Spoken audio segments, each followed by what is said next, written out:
Ladies and gentlemen, welcome back into the Dota Pit League season number 3. We are still in the group stages, but don't fret. This is our one and only tiebreaker, and it's a big one.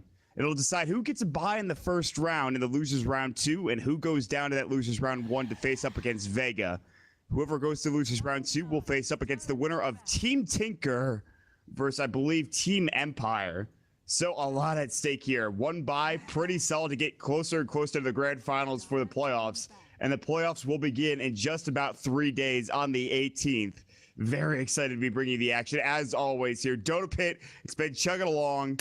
And again, we're here with the High Ground TV production team. We got myself, Mott, casting for you, alongside Pimp doing the production as well as observing, and Mott Packs providing the stats. Trough is off today, but I will be providing all of the action that you guys need in this one-game series. That's right, one game to determine who moves a bit forward in the playoffs and who moves a bit back. We'll have to wait and see how that does unfold.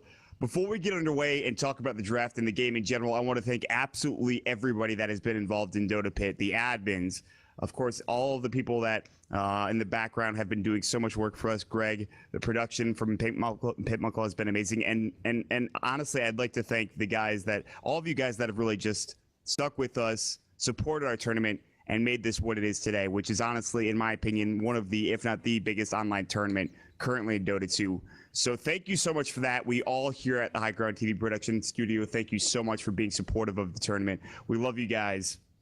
With that being said, with that out of the way, we're getting into the draft, we're getting into the game, and it's a big one. NiP, fresh off their decent performance at MLG, Cloud9 looking to stop NiP in their tracks and get a little bit closer to the grand finals as we move forward. If you look at Cloud9, they have the betting advantage. They have, of course, the better odds if you look at it from a purely pragmatical standpoint. NiP, this is certainly going to be an underdog situation for them, but they are more than capable of taking down Cloud9. Very excited to see how this draft does play out, but already we have a pretty interesting pick in the Beastmaster for Cloud9. Whether that's a support or in the off lane, we'll have to wait and see. Support Beastmaster wouldn't surprise me too much. A lot of people maybe not familiar with the hero in that role, but very good for getting vision, very good for being able to provide some harass. He can pull, he can juggle a bit effectively. His double bore is pretty nice to have as well. But most people know Beastmaster in this current meta as an offlaner, you know, say played by Universe. They've done it multiple times. However, for Cloud9, this is not a hero they pick up usually, at least not that I've seen. But on the side of NiP, pretty standard stuff, honestly. Tree Protector is something they go for very often, and a lot of teams will do that now. Tree Protector, very solid hero. No surprise that he's first picked. No surprise also that Troll is banned up, and the fact that Cloud9 gets Sniper first pick with a Clockwork ban is definitely by design as well. Very smart choice coming out from your Radiant roster. With that being said, Ancient Apparition is going to be the third pick and your second support for NiP, so not really revealing too much in terms of the cores. No bat ban, as of course Mopax has pointed out in our Skype chat.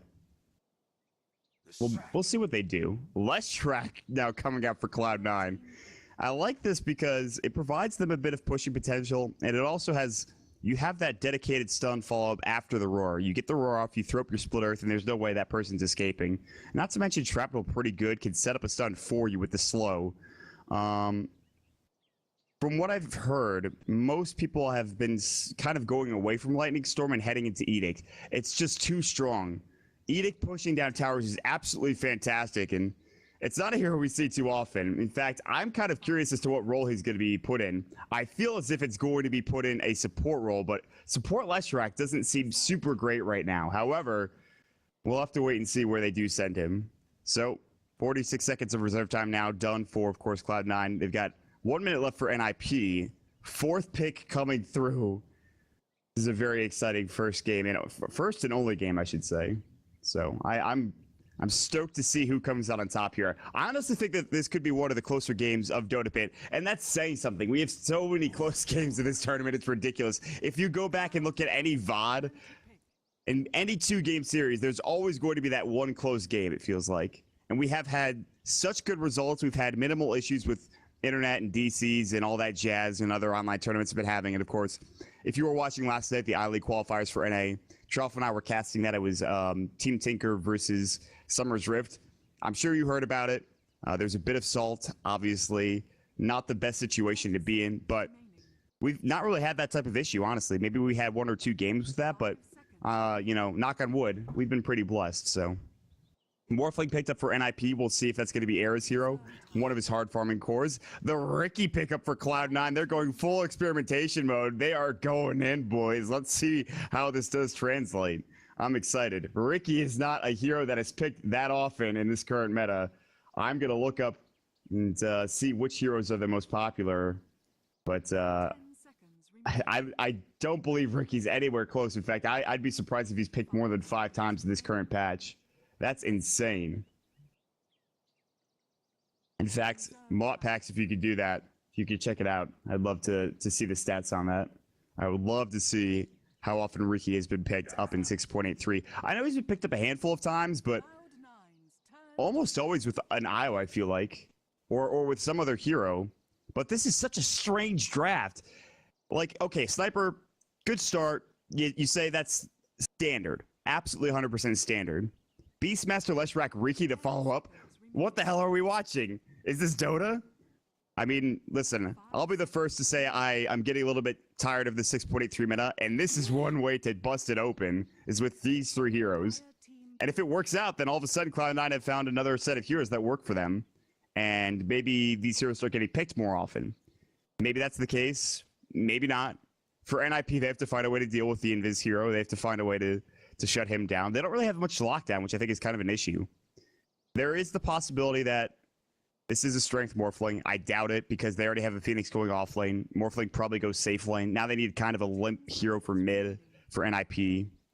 Jonas Somfane, I don't know how much he plays the Phoenix in the off lane, but it feels like he's played it a couple times. They might switch things around too. There's always that possibility. The good thing about NiP's lineup is that they're very flexible with their roles. Limp has played offlane for Complexity in the past. Jonas Somfane has been playing the offlane as well. I'm just going to call him Jonas as well because I think it's too... people get on me for pronunciation of names, and Jonas is just... It's easier, and that way people won't flame me. No flamer on Reddit. Jonas. Jonas. You have to have that flair, man. I just... It's, you know, Jonas. Jonas. Yeah, I'm saying that. Boom, we're good. Pip's giving me lessons here. And Lena pickup followed by Elder Titan. Oh, man, we're back in like 6.82. What's happening? Look at this draft, man. 4 of the 5 heroes are like under 5% pick rate, I feel. Maybe Beastmaster's like 10, 20%, but that's what I'm thinking right now. And NiP have this like super standard, you know, we're gonna destroy you. Lena's got a freaking LSA Dragon Slave Laguna Blade combo. Treant Protector's gonna put eyes in your forest. It is gonna be a creepy warrior. Morphling's gonna be right clicking like crazy. And then Cloud9 are just like, yeah, we're just gonna do whatever. We honestly don't care. I honestly think that's the situation here. They do not care where they go in this tiebreak. They don't care if they go down to losers round 1 or losers round 2. It makes no difference to them. That's what it seems like anyways. Maybe I'm crazy. Maybe this is a strategy that they've employed before. I wouldn't know. I don't think I've ever seen this draft from anybody, almost in any patch. In fact, this might be the first time I've seen this draft ever.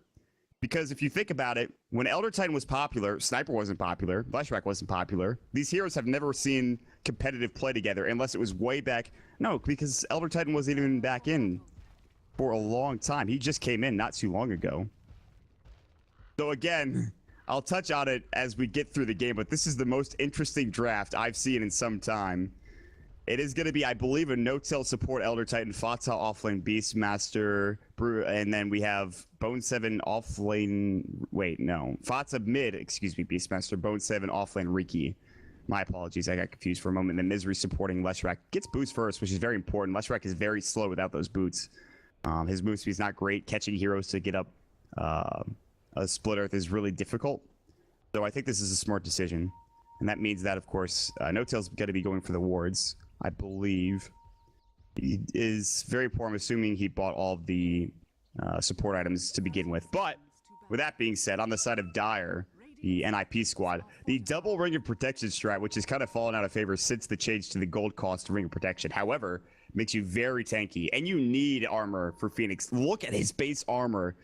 It's 0. Phoenix has no armor at the beginning of the game. He's very squishy in terms of getting right-clicked. But with 6 armor now, he is going to be just fine. As long as he's not getting attacked by the sniper, because that's no fun. They'll actually right-click Misery, but he does get off a nice split earth. He did not deny the rune. He was very close. He got a right-click off, but that was it. But NiP get both bounty runes. That's pretty huge. Maw packs, buddy. If you can. I still would like to see the Ricky pick rate of 6.83, if possible. He's the least... Oh, you already said it. He's the least picked 6 games. I believe that's it. Thank you. My apologies for not noticing earlier. All right, here we go. Dual lane so far top. Mid lane's going to get dual laned as well for a period of time. Hanskin's just going to zone out Fata. Fata does a very nice job pulling the creep wave up to the high ground here. Abusing the mechanic. That's fine. Meanwhile, there's going to be an Icarus dive down bottom. Jonas is going to get away, make his way out of there. Tough situation. So Bo1 is actually just an off-lane Ricky, which is highly unexpected. They throw up a Sentry Ward. They see Bo1 as the... He was actually blocking the camp with his body, and he'll do so again. Oh, he actually missed it. He missed the block. He needed to be here, I think, and he was kind of here. So he misses the block. That's unfortunate. Well, oh well. He'll be able to leech experience. They have one more sentry. Can they get this kill? Icarus dive is available. They will be able to get Jonas out of there just fine. Isaac a Taiga from Envy's favorite show. I might go into it. But he is going to be the sniper. So it's a safe lane sniper, interestingly enough. Only 3 last hits, though. 8 coming out in the top lane for Era. He's having a much better time. That's the problem, man. Sniper's animation is good, but his damage is pitiful, and he has no Wraith Band, which is usually what you see if you send Sniper mid. Go for that Wraith Band and try to get some early extra base damage. That's not the case here. Misery throwing up, he's walking underneath that Observer Ward. They spot him out. They know he's nearby, but he is going to get that bottom rune spot. Meanwhile, Flame Spirits from Jonas going out to the Envy, just doing some damage and harass. And so far, nothing really happening. Rotation from Ricky onto Bo1. Bo1 got blocked a bit. He might know that the Ricky was there. He didn't ping it out. Not that he was going to go for him anyways. He doesn't want to use that one sentry for a kill that he's not sure of. There's no way he can get the kill there. All right. 2 minutes and 20 seconds of the game. Very early stages of this best of one. I should say 1 game series. Boots, is Bo1 going to come in here? Foss going to get LSA'd. They don't have the boar for 7 seconds. That's what they really need, I think, for the slow. Limp backs up. They know that he's missing top lane, although there's no sentry in lane. Bo1, that was a smart rotation, but he couldn't find a kill there. Maybe if the wave comes and pushes out now, because, of course, it's under the tower, maybe they can find a kill. He does have that smoke screen, which is a nice little slow. You look at it, it's only 25% move slow, but at least it is a slow. They're going to get the boar on him, and maybe they go now. Limp going to miss up on the high ground into the boar. Look how far up he's going. They're going to run at him. There's the smoke screen, the wild axes as well. Will this be the first blood? It might. LSA misses. Actually hits onto both. And now they get the living armor as well, but still, it's only a couple of ticks. The boar taking it down. Fata gets first blood. Bo1, the tower hits. He tangos up and survives. He would have survived regardless, but still, Bo1 staying up in fighting shape. Oh my god, is he living dangerously? Bo1, buddy, look out. Oh dear. Still, first blood. Well done coming out from Cloud9. And this is the problem. You get this early invis, you can rotate. You have to invest so much in sentries and maybe putting them down mid or just anywhere across the map. There's going to be the axes again. Limp, LSA, Dragon Slave already used. Courier's coming in as well. There's going to be the smoke screen, TP rotations. They're going to use the leech seed. Fata in trouble. Fata's going to stick up Dragon Slave, snipes him out. Limp getting right click by the boar. He will LSA it and kill it right before going down, or almost going down, I should say. Big rotations, though, coming through. Here comes Misery. He is level 2 Lightning Storm. He can't get this kill, but he is going to zone them out from getting the double damage down bottom, which Misery will pick up here in just a moment. So they lose Fata, but they have to rotate 3 heroes in the process, meaning that there's so much more space created for Envy. However, look at that split earth coming out of Jonas. He's going to get Lightning Storm, but it's just not enough damage for Misery to get the kill. He did get Dragon Slave, did a lot of right-click damage. This is going to force Jonas back to the base, as well as a couple of them, I think. But, yeah, again, space created. Envy gets free farm bottom, but at the same time, Air gets free farm top. And now Bo1 is here. Maybe try to go on CLK, but only level 3 with only 1 point in backstab. Not the best. Meta, pick ban, percents 6.83. Beastmaster, 4. Okay, so yeah, I was right. He was the only one that's at that 15 to 20% mark, and then Elder Titan's 4.5, Leshrac 3.2. Ricky's 0.3% pick rate. That's ridiculous. Nobody picks this hero. And that must be for a good reason. I mean, it's not like they didn't try things out, you know, at the beginning of the patch. I'm sure in scrims as well. I think the general consensus is that this hero just isn't great. But it's not really been used in this role, in this kind of offline situation. Or if it has, it was picked early on, perhaps in the draft. I'm not sure. I mean, they're throwing Sentry wards. The biggest thing for this is kind of what you see out of a Treant Protector when he goes into the jungle, in the aggro jungle, and he throws wards down. You have to dedicate so much time trying to find that Treant Protector who is warding up your jungle, who's getting vision. It's the same for a Riki. You have to spend so much time throwing down sentries, making sure your other lanes are safe. And you can see already, you look at Hansken, he rotates over. Limp now gets a sentry to help him out, but that's a waste. That's time wasted for a Treant that could be pulling, that could be getting levels elsewhere. It's not the worst thing in the world. He's not, you know, getting too stifled, but it's just something to consider. We're now 6 minutes into the game. Midas recipe for Era. He's going to have a 6-minute Midas with boots. It's pretty solid. Pretty good stuff. I mean, he has 40 CS at 6 minutes. That's ridiculously good. And it's not like Envy's that far behind. Envy not going for the Midas, 35 CS. Midas Sniper not seeming to be the best option. Not picked up too often, I'd think. I haven't seen it that often, honestly, on this hero. And you just want to be involved earlier. You don't do that much damage, and you need to get to those early quick items. Bo1 stealing a creep, throws up a silence, a smoke screen, and steals another big creep. That's pretty nice. His invis fade duration, though, is pretty long. It's only level 1. Look how long this is taking for him to go back invis. So he's not considering leveling it up. He went for the level 2 backstab to get that extra damage, the edgy damage multiplier. All right. What else is happening here? Limp rotating around towards mid.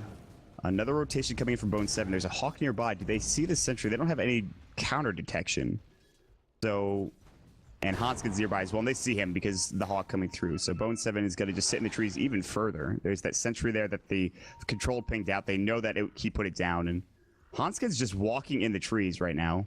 He's kind of hiding the same that Bo1 is. In fact, now Hansken sees that there's a path that has been cut. He pings it out. He knows that some subterfuge has been attempted from Bo1, but Bo1 will back away and he'll stay alive. What a cheeky play from Bo1. I'm just gonna cut some trees down. Don't even worry about it. For all intents and purposes, this has turned into a dual lane mid, though.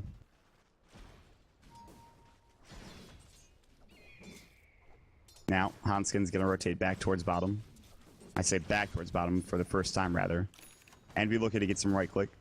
Solo offlane Riki is 2-1 this patch. Bo1 is both wins, and Jonas has the loss. That's, wow, that's actually some crazy stuff when you think about it. It's pretty coincidental, but kind of cool.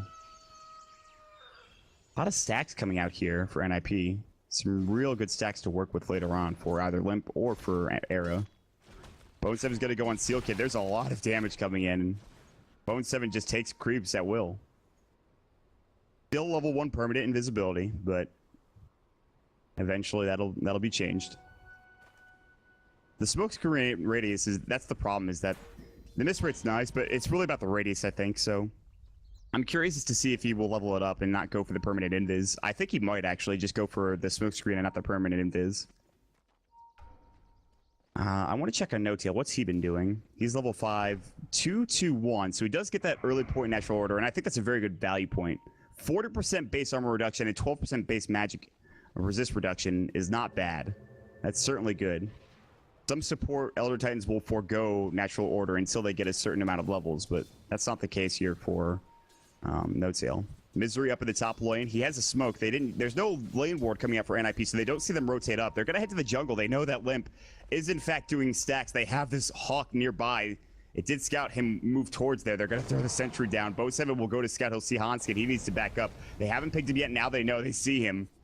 And Bo1 will not be able to get in close. Bo1 should know there's a sentry there. Meanwhile, Envy gets a solo kill down bottom using the assassinate up top. Now they're going to try to go on Limp. LSA is going to go. Silence is up. It's a bit too late.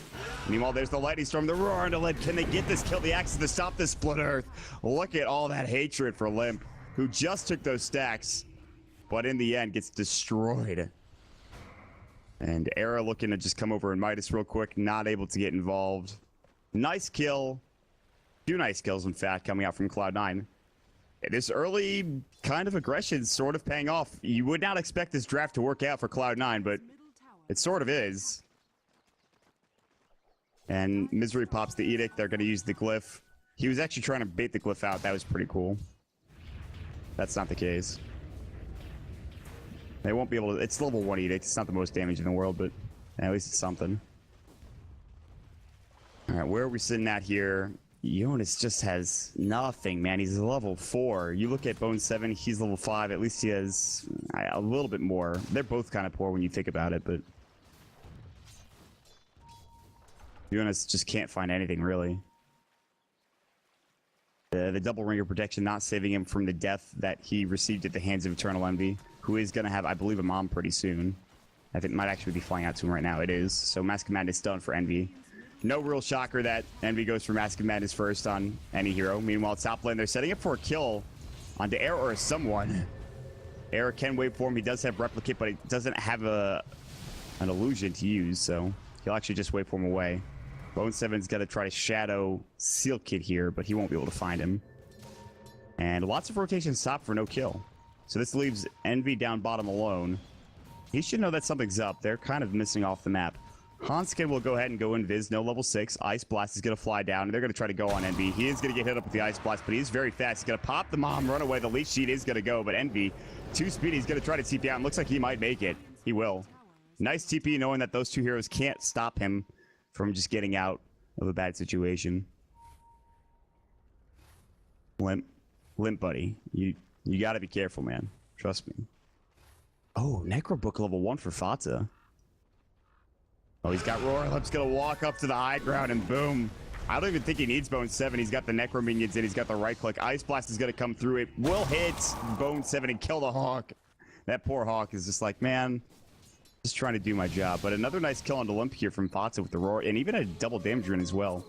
Actually goes for the level 2 Wild Axes and the level 2 Inner Beast. So kind of valuing some increased attack speed, which I think is very good because the sniper also starts attacking like crazy with Inner Beast leveled up once he's nearby.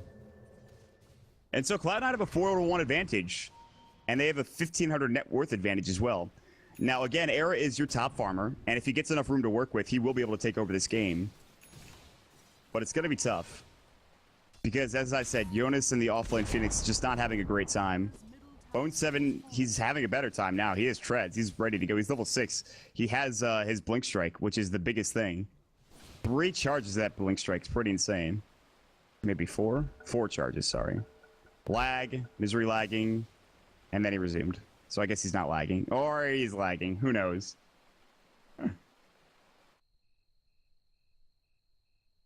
We got replays. We got replays, folks. So as I said, the playoffs will be beginning on the, I believe the 18th. Yes, the 18th at 20 CEST, 19 CEST rather. And that is going to be Asus Polar versus Hellraisers in a best of 3 series, which is very exciting. And of course, that series is going to be surprisingly in the winners bracket. Asus Polar and Hellraisers having a very good time. I think the series everyone is waiting for is Team Secret versus Evil Geniuses in the winners bracket. Actually, Pim, correct me if I'm wrong. Is that a best of 5? Semifinals and finals are best of 5 series. But that is a winners bracket round 1. No, it's a best of 3, I believe. It should be best of 3. Yeah, it's best of 3. You know what's crazy about the finals? That. Like, if you come from the lower bracket, you have to win 2 best of 5s. And they're gonna be on 2 separate days, which I think is pretty crazy, you know? Yeah. No, that's insane. That's a lot of Dota to play. But at the same time, we've talked about this before, but I really like the format of Dota Pit Season 3. I think it's amazing. Yeah, it's fun. It's a fun time. It's a fun time to be had. Teams really, we've talked to teams. I've in like many situations. AUI talked about it at the summit, and we've talked online about formats, and they really like 2-game series, and they like the idea of BO3s in playoffs because you don't want one game to decide your fate in a tournament. I think that's the biggest issue for a lot of teams, is that 1-game series are kind of lame. They don't necessarily... With the best of 3, you could say, okay, the best team won. With the best of 1, that's not always the case. But... I mean, it's tiebreakers, right? How it goes. We just have to make something happen.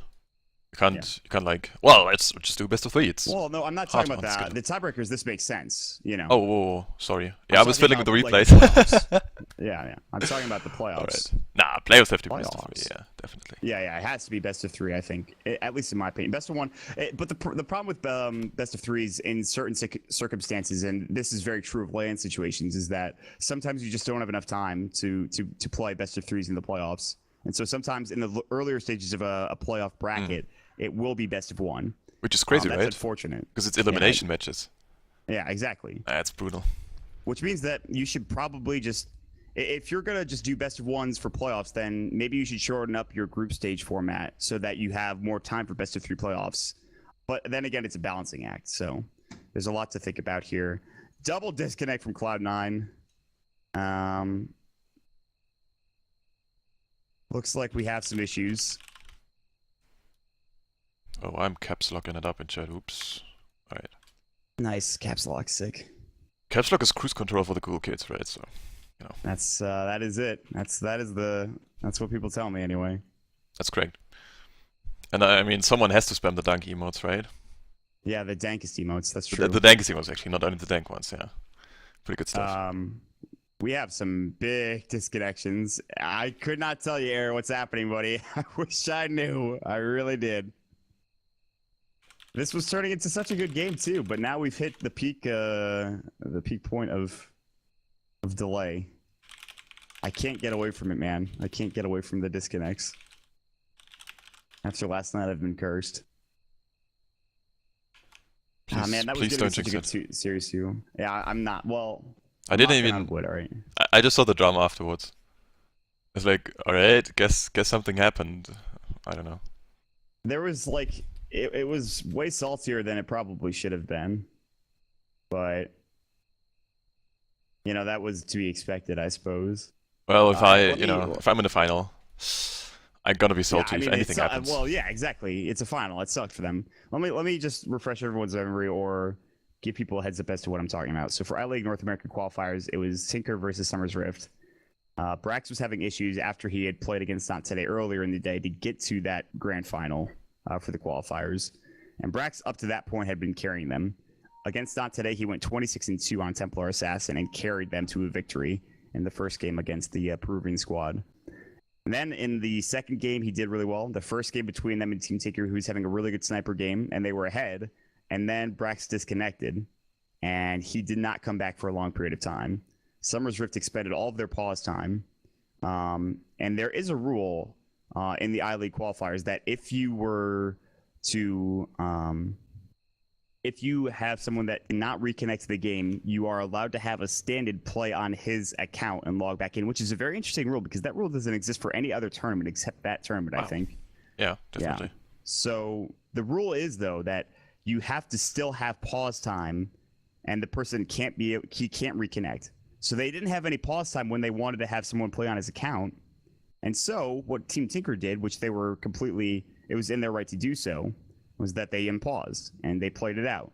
And Summer's Rift kind of kept pausing and saying, we want to try to get a stand-in, but then they just kept on pausing and the game progressed. And as the game went further and further and further, Team Tinker gained a lead and they eventually won the game. And then at the end of the game, Summer's Rift, which I don't fault them for this, they were upset. They 5-man DC'd no GG out of the game. So classic NA Dota, right? It is classic NA Dota in its true sense, but the drama kind of dissipated after that point. Both teams realized that it wasn't really their fault and there was nothing they could do about it. It was just a situation where it was screwed up. But from what I heard, it wasn't Brax's issues were not of malicious intent by someone. Apparently it was just internet issues is what I've been told. Or I think what that's what he... Yeah, Demon tweeted on Twitter. Which makes sense. It does, but you don't like when you see like the way he disconnected and reconnected from the game, it felt as if it was that, you know, that type of thing. Yeah, but the thing is, you can't really differentiate between DDoS and just having super high package loss on your upstream or in your downstream. So it's you know, it's pretty much the same. Yeah. No, you're correct in that. For the layman, it's very difficult to tell. I mean, you can't really tell at all. So you're absolutely right. But it was a bad situation made worse by some unfortunate decision making, However, that's just the way of the road. The way of the road, boys. NiP and Cloud9 not having the same issues, I hope. We're actually almost back in, I think. We're just waiting on Bo1 for the time being. Yeah, we're pretty much good shoots. Yeah. It's crazy. I think we're about to get going as well. Also, it was funny. Trout actually disconnected during the game last night too, and he's like, "I think I'm getting attacked," and I'm like, "Oh God, no!" He eventually reconnected, and we had no problems for the rest of the cast. But yeah, well, there's been some periods where people just want to get some attention, I guess. And what do you get from DDoSing anyone in the first place? Well, okay, you can get some Arcanas. Congratulations. Makes no sense, right? But I mean, DDoSing causes makes absolutely no sense. You become a dank memer. That's what you get. That's no, really what no, because if you are a dank memer, you don't need to DDoS because you're dank already, right? Yeah, you already have the dank memes. I see what you're saying. Yeah. You know, I'm a as an authority on the subject, you know, I can tell you everything about this. Authority on the dank memes. Professor Pimuckle, PhD of dank memology. The chair of dank memology. All right. Yeah, that's right. That's right. Oh, I'm too loud here, I guess. I wish I would have hardware. You know, I'm using all software, boys. It's hard. I don't have a studio. Trying hard. Rip no studio Ando. It's fine. I mean, I'm actually honestly surprised to see how well this works out. The stream is sometimes lagging a bit. You're using the new mixer, right? No, I don't. I had to send it back because there was the pass-through for the main mixer was dead. Oh, you didn't get the new mixer yet? Yeah, I did, but I had to send it back. So the new one is in the dead. You know, new one is gonna be coming tomorrow, but we had the game today. Rip. Okay. Yeah. Yeah, but guys, you know, the good news is we have so much crazy stuff now for the players. It's gonna be amazing. I'm just saying. Yeah, I'm very excited. In the past couple of weeks, because of Dota Pit, I have received numerous peripherals, which you all see when we start using. I'm not going to spoil it too much, but you'll see it pretty soon. Numerous? I received one. Well, I mean, did I miss something? You, man. Yo! I'm gonna quit this like on the spot here, and this is not acceptable, boys. You can't threaten me with that. All right, yeah, I guess. You definitely received more than just one peripheral. I don't know how you define a peripheral, but well, chair. I mean, is a peripheral. We bought stuff, but we didn't receive it, right? So I don't know. Either way, we're very fortunate. Dota Pit has been a fantastic season, and it's been great for us bringing you the action. We've been told. First of all, I want to say something that I don't know if you showed this, but No Tail said shout out to hats. So shout out to the shout out for No Tail. Shout out to the shout out. All right, we're going deep here, boys. Yeah. The esports shout out. Looks like we are going to get Bone in very soon. He's just restarting his computer as we I have speak. replays for days. It's fine. Replays for days. How? Replays Nothing's even for happened, days. dude. Yeah, but I've got like all my replays. Like I've got a special folder where the gold is stored. You know. The games. Yeah. You know, I'm German. I have this all like lined up and stuff. Everything is labeled, so I can just queue replays, whatever. It's fine. Thank God. Easy, that would right? People have something to look at on screen. I could turn my camera on, but then people would be like, "Oh my goodness!" Like they would never want to watch Dota again. All right, just kidding. Like, oh, that was so bad. Mod forgot how to mod. Alright, it's fine. I'm just having fun. Alright, so where we at in the game? What's chat saying? 5 minutes 30 seconds of post time left. Right, we're good. Yeah, well, I mean we're getting pretty close.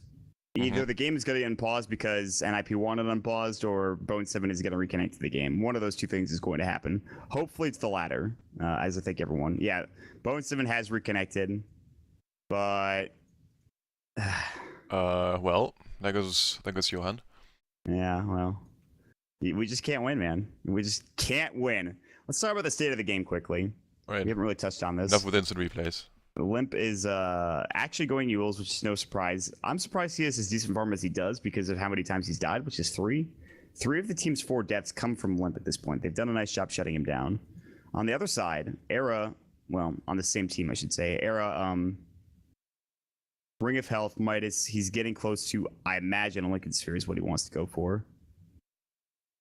And he's really farmed. He's the top of the net worth, but he's the only one that's kind of up there besides Limp, who's close by. You look at the bottom three from NiP, they have nothing, and especially Jonas. And this is the problem when you pick this heroes on offlane. If you don't get like a fast start, if you don't get involved in kills, if you don't get a fast level 6, and even if you do get a fast level 6, there's no guarantee that you get kills. There's no guarantee that you get money.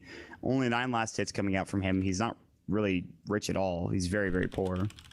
Up against Envy, who got a solo kill against him earlier with FaZe and a Mom, who I imagine goes for like an SNY next. He doesn't. I guess he could go early BKB to avoid a lot of Lena's damage. That could be something he goes for. There's some philosophical stuff happening. Some philosophical sayings. Up to Misery, he has his Urn plus a Sage's Mask, a casual Sage's Mask, interestingly enough. Maybe he's got to head Soul Ring next, which is not the worst item. In fact, it's very good on Mushrock. I think it's a solid choice. No Tail sitting on Tranquils and a Soul Ring pretty soon. Necro 2 is done for Beastmaster, so Necro 3 is going to be up next. Any other items that I'm missing here? I don't think so. Oh, chat is coming to the dank memes. Oh. We just started something, Travis. Oh no. Everyone's gonna be so crazy. I kind of want to see it now. Chat, show me your dankest memes, please. Well, I've got mine queued. Look at this. Damn. Those emotes. Just way too Let me dunk. see your dank memes, chat. Well, we got a 5-minute delay, right? So it takes a bit of time. So in 5 minutes, I'll see your dank memes. That's fine. Alright, shout out to the Burn United manager who's trolling me like days. Because he's always telling me to cover the minimap whenever there's a pause. Because he knows I get off with this. You have a very... I have a hate. I have a hate, alright? It's in me. Rant about it? No. Screw it. Okay. I mean, I could tell Chad. Alright, Chad. You know, we have a question for you guys, because we're now sitting in class, in the production class, alright? And you have this issue here, you have the pause time, and now you have to somehow stop the DDoS. So Chad, what do you do to stop the DDoS? Alright, I'll give you a few seconds to think about it, and then you type it out in chat, and we're gonna you know, think about the different solutions. So the one solution everyone on Reddit knows about is gonna be, well, you just cover the minimap. Another solution would be, and then you press 1 if you want to cover the minimap, you press 2 if you want to increase the delay to 2 times the pause time, plus, you know, some change, say 7 minutes. Or you press 3 if you just want to say no to DDoS and stop it from the get-go because you completely reinvent the internet. So 1 or 2 or 3, this is on you, Chad. You can do it right now. You get 10 seconds. If you are a 3 person and you can do that, I will pay you. I'll pay you an Arcana right on the spot with an autograph from anyone in the scene. Well, just 1 Arcana for reinventing the internet, man. That's a thing. Come on, you gotta start somewhere. I'm no saint. I'm no Bill Gates, dude. You know, I'm no saint. I only give away 1 Arcana for my. 1 Arcana spawn, dude. That's very special Arcana. It comes with love. That's all right. Like, what? Ridiculous. Come on. All right. Well. Yeah, I would give away 2. I don't know. Well. The solution isn't to cover the minimap, obviously, because if you have a 5-minute delay, you know, all the 5 minutes leading up to the delay, they are all without any sorts of cover on the minimap, any sorts of pause screening. So the one good thing with the pause screen is actually, and I gotta say, this is pretty good, you actually stop any sorts of drama from happening because the stream can't read the old chat. Now, the problem is, every other language stream is not going to be covering this because, you know... Yeah. You have like 6 streams going on, and someone is gonna leak it. But yeah, but the thing is, that drama doesn't get posted on Reddit unless the English stream broadcasts it, I think. Or actually, that's not necessarily true because in-game viewers will probably post it as well. I honestly, I shouldn't say that. I don't think that's 100% true, but I think for the majority of the time, if the English language stream doesn't show the drama, then nothing actually happens because that's where most people are watching. Speaking of in-game viewers, can you check Dota TV? Oh, hello, Modpacks. My Dota TV is 100% on. Yes, this is just I'm trying to check it from my end and it's not showing up, so I just wanted to make sure. I would have gotten multiple messages by now. The only thing that I know is that the little bubble is showing up in the right corner of my screen. So pause time is over for C9. Right as Misery reconnects to the game. That's probably the most convenient timing I've ever seen in my life. Sort of. I think everybody's ready to go. We're back into the game. We've made it, team. We've made it, chat. Let's pat each other on the back. for making it this far. Congratulations to Cloud9 for getting back into the game and avoiding it. All right, so we're ready to go. 13 minutes. We've bypassed about 20 actual minutes of Dota. Limp getting closer and closer to Eul Scepter. He's not too far off, actually. He's just jungling now. And with Fiery Soul, it's pretty easy to do so. Plus, obviously, all your spammable abilities. But lots of rotations top coming in from Cloud9. The only hero elsewhere on the map is Envy bottom, who has been bottom the entire time. Jonas cannot get close for fear of dying to shrapnel and some right click. The Envy does a lot of damage in a very quick amount of time. NiP will smoke up. They'll head towards bottom. And it looks like Era seems to know that there's something happening. He'll TP towards the mid lane. This is where the farm is. And they might just let this tier 1 tower top go. They have a glyph available that might use it, but Envy also sitting underneath the tower as well. We'll see if they take this tower top for Cloud9, then rotate down bottom and get in defensive position. It'll be tough. The glyph is going to waste a little bit more time. Edict is down for a couple of seconds, I believe. Is up in about 6. And NiP are just sitting in the jungle. No rating observer wards. And Envy actually just TP's out. He's like, I don't want any part of this. Get me the hell out of here, folks. And he's just going to peace out. So nice tier 1 tower taken by Cloud9. They group up, they get it done. Necro 2 was not even used, I believe, for Fatso. He's sitting mid now. Era is got his perseverance. He's getting up and closer to that's good old Lincoln Sphere, which is going to be nice to have. Limp rotating in. So it's for NiP, they're just kind of moving together. They don't feel safe. They don't have too much vision. They have one ward here in the jungle, but other than that, they don't have vision of some very important locations. Top rune spot, mid lane, a little bit shallower in the jungle, like over here would be nice to have, but they don't have any vision. And it looks like there's a lot of radiant vision, at least a little bit more. Meanwhile, Era's gonna get caught. Look at that mana bird coming out and the double damage. Era taking a lot of damage. He'll have to actually just back up and go home. The mana bird's so good against Morphling. Meanwhile, Jonas just TP's in, and Misery might just solo kill him. The Edict coming through. Was not expecting that damage. The Split Earth into the Lightning Storm. He got zapped. Oh my lord. Jonas is just having not the best time this game. The crazy thing is also the level 3 natural order is up and ready to go. That is some damage coming out here. Lip's gonna take an Astral. Stomp's gonna miss. Living Armor's gonna go through. Yules is up. They're gonna maybe try to go on Bone 7. Waveform comes in. Dragon Slave. They don't even need the Laguna to come out. Nice combo with that Yules Scepter. Yules, LSA, Dragon Slave plus Waveform equals a kill. And that means Bone 7 is gonna go down. C9 on the retreat. No Tail turns around to throw up an Astral for the time being. Envy, in the meantime, taking a bottom tier 1 tower and continues to push up into the lane and get more CS. And I don't think No Tail's going to get caught here, but I've been wrong before. There is Overgrowth, but he's already close to the tier 1 tower. They won't go on him. NiP are just trying to find kills. Envy has now bypassed Era and farm. His Sanj is flying out currently. His SNY is very close. He actually has got enough for a Blade of Alacrity, and that's the most expensive component of the Asha. Meanwhile, Misery in trouble. Ice Blast's gonna sail through. Is he gonna run into it? Yes! They'll catch Misery, but where's the follow-up? Limp's just not fast enough. He's got a Yules. LSA's about to come through, and that's dead. That's dead Misery. It's a dead little goat. Envy. Gonna find Jonas. He's gonna just TP away. Although he TP's all the way back home. He didn't really take any damage there. He was afraid there was somebody behind Jonas, but that wasn't the case. Yeah, Jonas is just like, I want my freaking urn, man. That's all I want. Bone 7's gonna rotate bottom. He's gonna be able to smoke screen it up, and will. The Astral coming through as well. Can they get this kill? Icarus dive going through. The last blink strike not connecting. The second to last. Now he's gonna throw up the egg, and he's actually just gonna have to back away. Bone 7 now getting out of there. He's gonna have to TP. He will make it out. Maybe Icarus dive, just not in time. He did hit him up with it, but it was too close for comfort. He'll TP away. Meanwhile, Beastmaster did get a kill on Hanskin in the middle lane. I believe it was the middle lane. Nicely played still. Now it's Necro 3 as well, and they smoke up. They'll head towards bottom. Jonas with no Supernova for 80 seconds. Feels like Cloud9 are playing a bit more tight than NiP. NiP just, they're kind of running around the map, trying to find farm in their jungle, but they're getting jumped on. This Bone 7 Riki is really actually paid off. And Fatsa as well with this Necro 3. The Necro 3 damage at 17 minutes in does so much work, especially against... This is a very squishy NiP squad.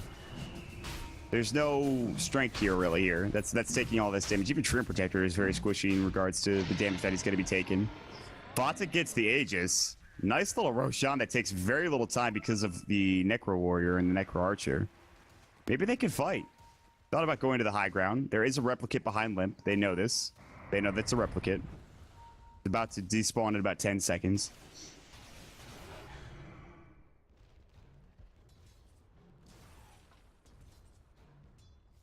Oh, Limp's going right for that Aghanim Scepter. He says, no, I just want to blow people up. I don't need mobility. I don't need no goddamn Blink Dagger, right? Just give me an Aghanim Scepter. Give me the ability to just shoot people in the face with some Tord Hot Lightning. That's what it's called in the tooltip, by the way. No-Tail is also going for Yules. This was like the old Elder Titan standard when you supported. And then they nerfed the fact that like you can't Astral and bring your you can't stomp an Astral, bring your Astral back at the same time, and then he just was never picked again. But Cloud9 were actually the innovators of this Elder Titan support strategy.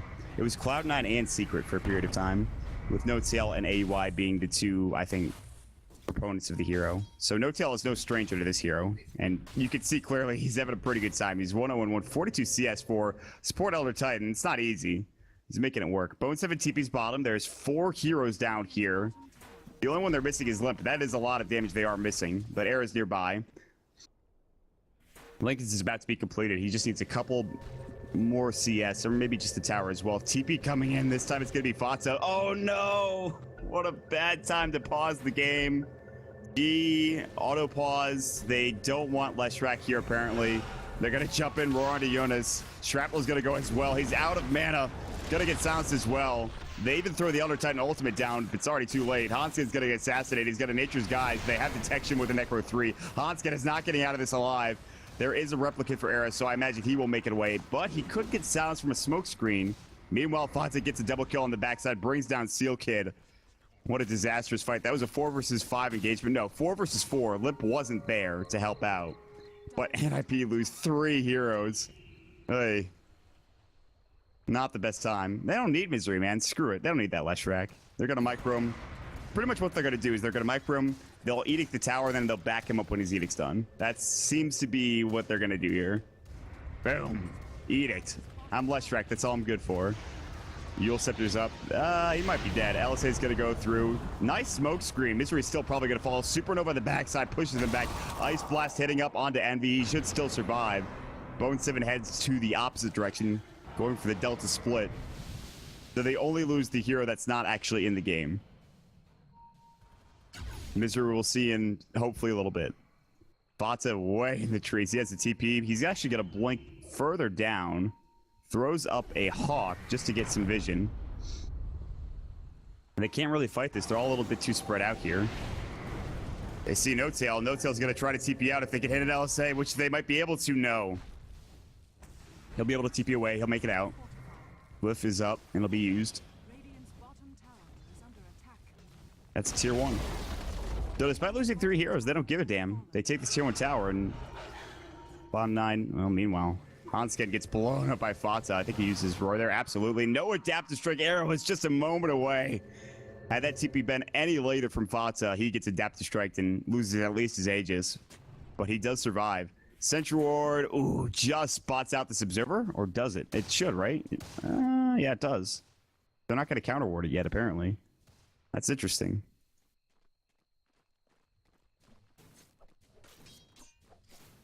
And Creeps will take care of it. Nice. Maybe that's what they were anticipating. 4 versus 5. Cloud9 are out of pause time, remember that. So they can't pause any further.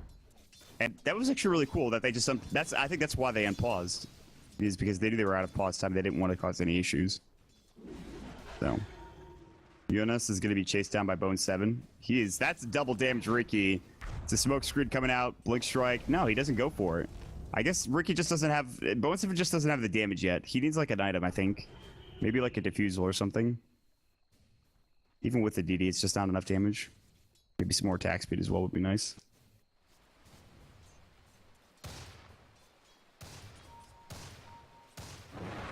Fata now has a Blink Dagger. Big fan of the item choice. We'll see if he goes Ags or for another item. Wouldn't mind seeing an Assault Cuirass for him. Roar onto the illusion. They'll kill it. Era actually jumps in. Adaptive strikes. Doesn't do that much damage. Ice Blast will come through. That was kind of a surprise jump. It was like, oh god, it's a Morphling. But in the end, it doesn't really end up mattering. Roche gonna respawn at about 3 minutes time. Pretty quick Roche respawn, considering the Aegis isn't even gone yet. Yeah, that's very fast.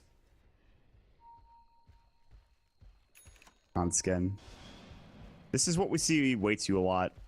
He does this a lot. He'll head into the jungle and he'll niche his guys and he'll throw up a ward and he'll just stay here for like the entirety of the early game. That's not been Hanskin's MO this game though. Hanskin's been more about rotating, trying to get kills with Leech Seed, but it's really not been successful. Oh, that's a sentry ward. They scout out Hanskin. They throw another sentry down. I don't think they can kill him though. He's just gonna run into the trees here unless they have. Oh, they do have the Necro 3. Fox is nearby. Stomp's gonna miss. They need to get a roar. Can they find it? Hanskin will TP away just in time. So Fox pops the Necro 3. I think they saw the ward. And this is why I think this is why Beastmaster's so good this game, is because he did go the Necro 3. He has the Hawk as well, so he has complete control over vision. So all that issues, all the issues of having the Hanskin Tree Protector in your jungle are pretty much negated 100%. Misery's back into the game. That's good. Cloud9 have a bit more comfort to work with here. SNY completed it for Envy plus 3k gold. He's farming up the Storm, but so is Arrow, who now is his Lycan Sphere plus 2k, and his Midas. There's the Midas finally done for Limp at 24 minutes of the game. If this game does go long enough, it'll surely be worth it, but who knows how this game goes. Both Riki games, Bo1 went Diffusal and into BKB. That could be the case here. I'm not sure if BKB is the best item. Adaptive Strike. Look at the damage onto Bo1. That is a lot of work that Air just put in. Waveform at level 4, Adaptive Strike at the right click. He hits pretty hard, and Bo1's pretty squishy. He's going to have to regen up. Do they have an urn for him nearby? Misery's the one that has it. He's got the charge. Will he use it? Throw it onto Bo1 perhaps. Hanskin's going to walk in. He's ready for an overgrowth. They don't see him. There was a ping. Misery has no detection. Bo1's not scouted out just yet. There's a sentry on Hanskin, but he's not going to throw it down. And if he's going to push into the top lane, there's no tier 1 tower. Era's going to get roared up. He has no mana to work with. He can't morph. Yule Scepter's going to come out, but look at the Necro damage. They'll turn on Limp instead. The Laguna Blade and Fatsa does get blown up. It's a mega kill streak going to the side of Limp. Now Hanskin behind them. They're going to jump in, assassinate. Jonas might have to just pop up his Supernova and will. Envy may be in trouble. Overgrowth is going to go the Ice Blast. Envy's about to fall and will. The stop a bit too late to the party. Bo1 here as well. They're going to throw up the ultimate from No Tail. The right click coming in. Can Bo1 get the skill on Hanskin? They throw it out the Sentry Ward. The Urd's up as well. Hanskin, Lightning Storm will secure the kill, but now the Sunray coming in. 2-for-1 trade so far. Misery backing away. Doesn't want to get caught out here. They'll leave as a team. They'll make it out alive. Still, that trade is very, very good for NiP, making sure they get those 2 kills, the biggest of which, I can't actually tell if it's bigger to kill Sniper or to kill Fatsa at this point, because Fatsa had the streak. Sniper had a lot of net worth and experience as well. So both of those kills amount to a lot for NiP. Although I don't believe Arid got the assist or gold or experience for getting that kill down bottom. He still survives, he gets room to farm. That's very important. Beastmaster now with Boots of Travel. Bottom lane, they're going to try to jump on Bo1, and I think that's a kill easily. Adaptive Strike waveform. Bo1's just not tanky enough to survive that damage. They'll jump onto Jonas. He's going to get roared up. He has no Supernova. Splitter comes in as well at the perfect time for Misery. Icarus Dive is actually canceled. I think he might have misclicked that, hit it twice, and unfortunately goes down. I don't think he would have gotten away if he even hit the Icarus Dive regardless. And Arrow finds a nice little Roshan respawn for himself. He's going to be going BKB, which is a very solid choice. Super defensive coming out, but I like it a lot. It's going to be very hard for him to get roared, for them to really do anything to him. And they're taking this Roche fast. The right click coming out from Arrow is ridiculous. Limp as well. Got some speedy attack speed. Hanskin can get in the Hammer Fist, but this will be a Roche for NiP. And suddenly the game kind of has turned around a bit. Only 2,500 net worth lead for Cloud9. And now NiP actually have an experience advantage. The kill score still reads 12-7. Meanwhile, Fatsa going on Seal Kid. I think Seal Kid's dead. Axes won't do enough to kill him, but the Necro surely will. It's just like, somebody please help me. For the love of a God, get this boar off my ass. But Fox is going to get chased down by Jonas. Earns up. Waveform goes. LSA dodges it nicely. He'll try to bottle up. If he makes it out of here, I'd be amazed. He's going to axe into the trees. He's got Blink in one, but he's going to get Yule's up, and that's going to lead into an LSA. Actually, don't even need it. The Dragon Slave and Adaptive Strike. That's more than enough for the kill. Jonas taking a lot of damage from that backlash of the Necro Warrior, but still getting Fata again. That trade is not worth it for the Beastmaster. Tier 2 tower top lane, not going to go down. Nice Glyph coming in, Limp as well. Going to rotate through. LSA, Shrapnel's going to go. They want this tower. Limp's going to get right-clicked as well. The Living Armor's going to go. They assassinate. They won't get the kill using that ultimate from the Elder Titan. Earth Splitter's just not there in time. Limp's going to get stomped up. That'll get the kill. The right-click of Ice Kataiga, I should say Envy, doing the job there. And I want to point out how confusing these abilities are. We have Split Earth and Earth Splitter. Are you freaking kidding me? You serious? Ridiculous, Valve. Come on, man. So yeah, as Montpax mentioned, Bo1, he is going the Diffusal Blade. He actually has enough for another Blade of Alacrity, and then he just needs the recipe. That will be a completed Diffusal Blade. Oh, no. Everybody from Cloud9's having trouble. And this is actually a pretty important one, too. No-Tails, Astrals, and Stomps are on point. It's very hard to micro that with another hero in set, which Misery is now controlling No-Tail. So for the majority of this game, Cloud9 are playing 4 versus 5. It's kind of ridiculous. A full Diffusal flying out to Bo1. No-Tail reconnects immediately. Gets back into the game. And we're back into 5-on-5 action. It's almost like a power play, but a power play that's not deserved. Pretty dumb.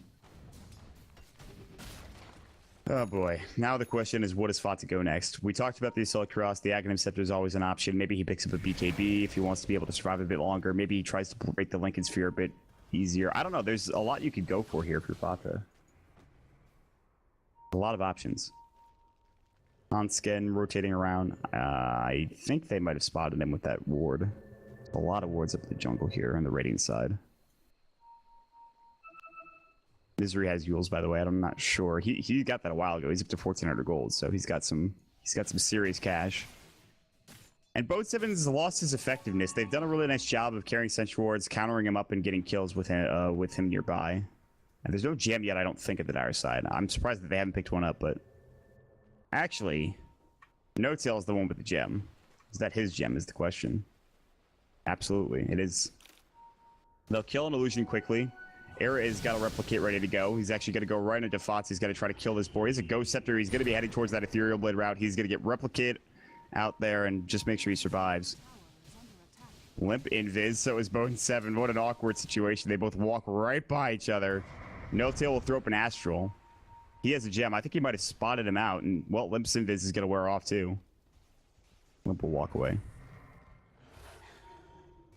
For Cloud9, they don't really want to fight into the Aegis of the Morphling. And on top of that, it's really hard to kill him in the first place. It comes down to, I think, NiP engaging in a fight and really committing. Because at that point, Era might not have a replicate up. He might lose his mana from the mana drain coming out from the Necro Archer. Although he's got a BKB and a Lincoln, he's pretty much fully protected.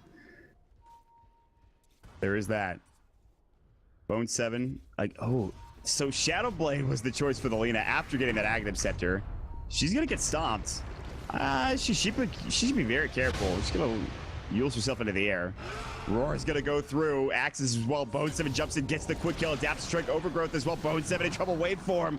And they get a 1-for-1 trade. They blow him up. He tried to Blink Strike away. Was not the case. Assassinate going through. Breaks the Lincoln Sphere. BKB's still up and available. And he still has the Aegis as well. Icarus Dive is available. Will they get it off? No, the Split Earth coming through. Beautifully timed. Jonas is the second casualty for NiP. Nicely played from Cloud9. They've been hitting that combo since the beginning of the game. It's been very impressive. Stomp into Split Earth. And now with the Yule Scepter, it's even easier.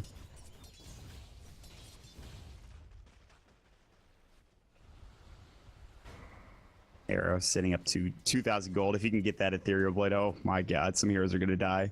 Not many tanky heroes to the side of Cloud9, although Envy getting up there in health with his SNY. He did just complete up a BKB not too long ago. Well, not too long ago, but he also has 4.2k gold, so. What's his next item? What does he go for? He already has bomb, he already has BKB, he already has SNY. Maybe just damage item? Maybe he picks up a Maelstrom also. There's a couple of options. Oh, Scotty. Yeah, I forgot about Scotty. That's a pretty big item. Scotty's pretty big. He is the highest in net worth, but not by much. Morphling is getting up there, and now he's just 1,000 gold off that shotgun. That is some nasty damage that'll be coming through. Sentry, Bo1's pinging it out. They know they're not going to walk up there casually. Could be disastrous. Not many smoke of deceit gangs. You don't really need them. Misery's going to get waveformed on. This might... Misery, what are you doing, buddy? It's not where you want to be. The air even BKBs. Meanwhile, the backside. Limp going in. No Tail still surviving. Jonas trying to go into Fatsa. Fatsa's got a haste rune. He's going to have to speed away. Ice Blast won't connect. Gets out. But they do get the kill onto poor No Tail. Air getting a double. Misery starting off that fight with just him running into that Morphling like a deer in headlights. This is not great for him. Bo1 split pushing as best as a Riki can, but they might actually be able to put some pressure on this tier 3 tower. Limp will destroy the tier 1 mid. Bottom lane, Fatsa's got to farm up. Envy wasn't even close to that fight, and he is going Scotty, by the way. He's even pretty much got it here in just a couple of moments. Oh my god. I can't handle it. I'm losing it, boys.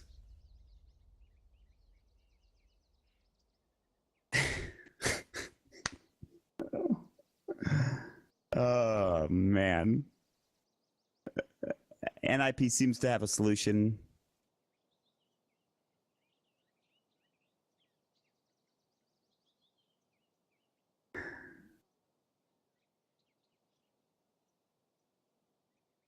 Alright, Mod, you gotta help me on this one.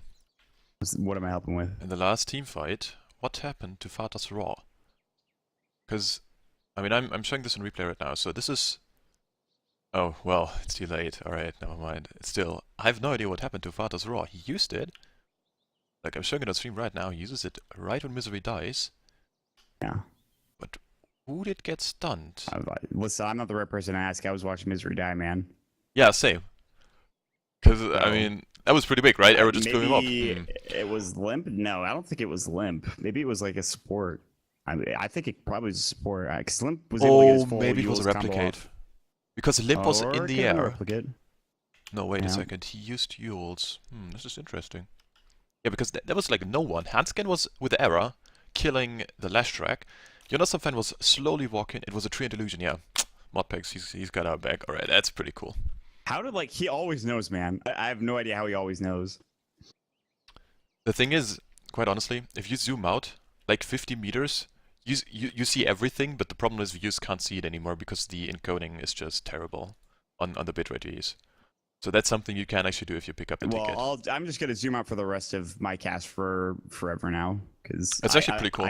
I love it when I watch casual. I have no reason to have it. I always keep my smooth camera on. For whatever reason, I don't know why. I'm just like, oh, I'm doing camera work. Oh, wait, I'm not. I guess it's good practice either way. Yeah, it's fine. We're going to get back into the game, though. Beastmaster cast ability, Primal Roar on Treant Protector, Illusion, Combat Log. Well, you know what? Listen, if we could read the combat log... That was a cheat, alright? You shut up now, Mod. Just kidding. Right. Yeah, he's a cheater. So the Ethereal Blade now done for the Morphling. That is some damage. If they scout out Bo1... Oh, by the way, No Tail had the gem. Who has the gem now? Jonas? Is that his gem or is that... No, that is No Tail's gem. So Jonas has No Tail's gem. That's pretty important. That is a pretty big item. Bo1 now has to be very careful with how he moves. And if he can somehow find out that Jonas is the one that has the gem, maybe he could be a bit more careful, but this is still very difficult. Oh god, that gem was such a big item loss. When could Cloud9 buy it again? 4 minutes and 50 seconds. That could be life and death, that period of time, honestly. That could be very big. So, Bo1 is going to have to play very carefully. And as I say that, he's going to run at Seal Kid. Okay, they see him. They see him now. The first Ethereal Blade coming out gets the kill without even using the waveform. And then they smoke right after that. And they're going to head towards bottom, I imagine. And this is where it gets kind of dangerous for Cloud9. And NiP with a couple of kills, a little bit of momentum in their favor. They still have to deal with Envy, who has just been farming this entire game. He's not been a part of a team fight, really. 4-1-2. Roche is about to respawn in 15 seconds. A perfect time to get a kill and a smoke coming out from NiP. If they get an extra kill here, it would be absolutely outstanding. They might not even need it. They'll be able to transition right into Roshan as soon as they see that it's up. They haven't walked in yet. They'll respawn right. Oh, Hanskin walks in as soon as it respawns. What a lucky guy. They'll head into the pit. Replicate's going to be used. Fata is just going to TP to the tier 1 tower bottom. Misery's going to pulse Nova and bring down the creep wave. Oh, what a Yule Scepter coming out from Misery. He takes no damage. Air pops the BKB. Ice Blast, Misery, Adaptive Strike. He's going to be able to get out. He's going to TP home. Nice play. And Era's BKB is now gone. They have to deal with the Lincoln Sphere, yes, but here we go. They're going to jump in. It's a big fight. Breaking out. Fata had some trouble. Supernova, Bo1 about to fall. Anvil. Fata the second to fall. Era getting backlash damage, taking a lot of harass as well. The Assassinate doing nothing, just breaks the Lincoln Sphere. And 2 kills within the span of a second. Cloud9, no way they can contest this Roche now. This defensive build from Era has just done so much work. BKB and the Lincoln Sphere. And then on top of it, you add the fact that you have to deal with Overgrowth and Supernova. You can't fight into that. It's too difficult. Replicate in. Nice split earth. Lincoln Sphere is up and available. He also has Adaptive Strike and his Ethereal Blade ready to go. But they don't want to go too far. And they want to just take this Roshan. They want to take the extra Aegis. And geez, now it's the 3rd Roche at 37 minutes in. These maybe for Limp, Aegis for Era, I imagine would be pretty nice to have. This is getting very difficult for Cloud9. They don't have the right click to be able to deal with the Supernova. Meanwhile, Hanskin taking a lot of damage. Hanskin almost dying to Roche. He got bashed up. He lived just barely. One more right click and he would have been dead. Era's going to make a replicate. They'll TP out and head home. Steel Kid now finishes up his Aghanim Scepter. This game has now gotten very, very hard for Cloud9. NiP, no net worth lead yet, but it's getting close. And the later this game goes, the stronger Era gets. The Midas obviously a big factor. He went full defensive mode and he's still able to dish out the damage with his Ethereal Blade. His right click's going to be getting a bit bigger too if he wants to go Scotty, maybe Butterfly as well as another option later on down the road. This is not going to be easy for Cloud9. I really don't know how they get through this one. No gem either. Boots of Travel finished up for the Morphling. He's rich, man. He needs a TP. He'll sell his treads momentarily. Misery's got a TP away. He was very far in. There we go. Bots picked up for Era. The move speed, the ability to be anywhere on the map, really, and to pick off a kill. It's definitely there. And now you're hoping to God that Envy can take this game late enough, and he'll do enough work with the sniper. Mom, SNY, BKB, Gotti. Is it going to be enough? Will he need more attack speed? Will he need more damage? Attack speed would be nice, honestly, just because of the Phoenix. I really think that might be a good choice. Bots has really not gotten anything done since he picked up those bots not too long ago. Mask of Madness for Bo1. Bo1 really likes living dangerously. He's died so quickly in every single one of these fights. I guess he thinks that if he doesn't have perfect position, he's going to die anyways. He might as well buy Mask of Madness to get the most out of his damage output. That's ridiculous. What a bold statement coming out from the Riki player. Looks like Fata, I think, is going for a Hex. Might be wrong about that. Ooh, smoke wraparound. Fata is the target. He backs up to the tier 2 tower. Bo1 waiting for this tower to fall, the tier 2 in the bottom lane. Despite how this game is going for Cloud9 now, they do have a tower advantage. There is that. They only have one tier 2 left to be taken. Now it's in the mid lane. Tier 3 actually will take a small amount of damage. Very minimal. Kind of hit a lull now. With Aegis and Cheese, NiP are trying to find ways to get into the base, get into the tier 2 tower, to get into the jungle of Cloud9. Cloud9 have split up the map nicely, making sure they're getting farm across the board. I'm still waiting to see what Envy goes for. This best of one. This one game is taking a lot longer than I think a lot of people thought it would. Okay, well, at least it's a headset issue. That's good stuff.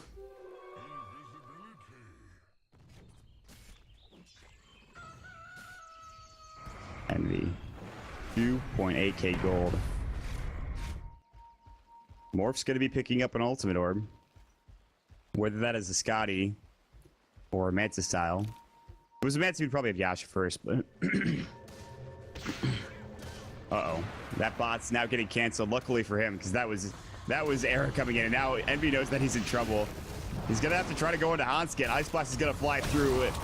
Envy pops his BKB. There's the Overgrowth coming out as well. The Assassin and his Seal Kit, but the stun comes out from the Supernova, the Sunray as well. They're trying to throw everything at him to get this kill, but he's so tanky with his BKB. Now the BKB wearing off, and he will fall. They blow him up. It's just enough damage to come through. Bottom lane, though, they're going to roar into Era. Can they get this kill? They have to try to find a kill here. They're going to defuse him. He'll BKB. Lip in the meantime getting Misery across the map. Not sure what Misery was doing up there. Maybe trying to help out Envy. Looks like that was the case. They throw everything at Era, and they can't get the kill. Just so close, but the BKB comes out after breaking the Lincoln Sphere. They have to get this BKB down to about a 5-second duration, or else this game gets very difficult. And even with that, he'll have a Scotty very soon. It's so hard to kill him. It was hard to kill Envy, but he had no help. Envy doesn't have the escape mechanisms that Era has. Lip's going to come in. Yule Scepter now. It's going to be on to Big Daddy No Tail. Bo1's going to come in. Cheese was popped from Limp preemptively, I believe. Ice Blast sailing through. Limp will actually survive. Kind of... His trigger finger is a little bit itchy. He went right for that cheese. He's hungry, I guess. Well, whatever. Worse things have happened. I mean, that could be pretty detrimental, but... Finally, the second gem is purchased up for No Tail. They desperately needed that. They still can't get the one back from Jonas, though. Jonas has really recovered nicely. Regardless of how he started off the game, he's done a very good job getting back into it with a Shiva's Guard now and bots. 1,200 gold as well. Bo1 rotating up top. Misery will push out the wave. Envy still sitting bottom. And No Tail in the jungle. Trying to get wards and his gem, which he'll head back to the base for. Honestly, this game could go anyway.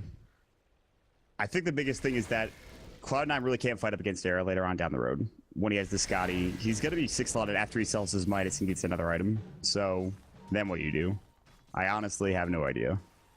The Scotty's pretty much done.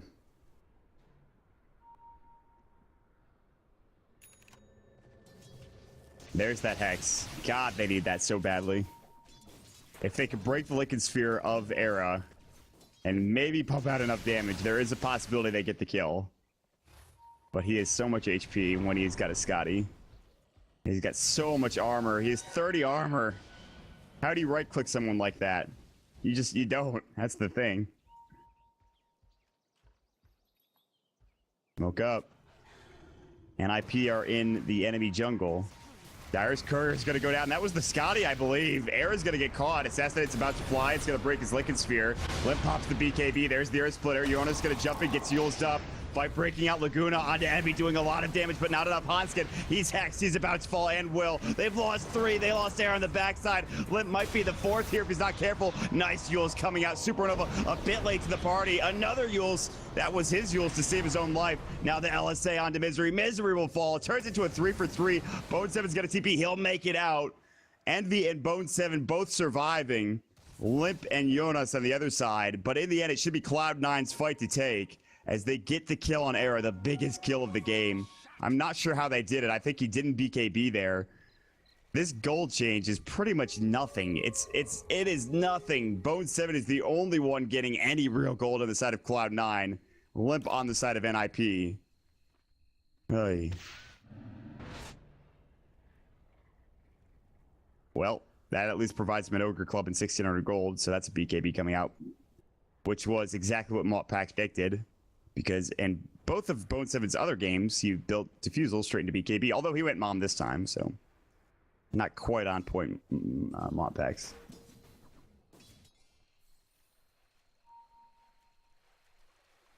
Astral Spirit, Aura, and Earth Spirit. That's pretty good.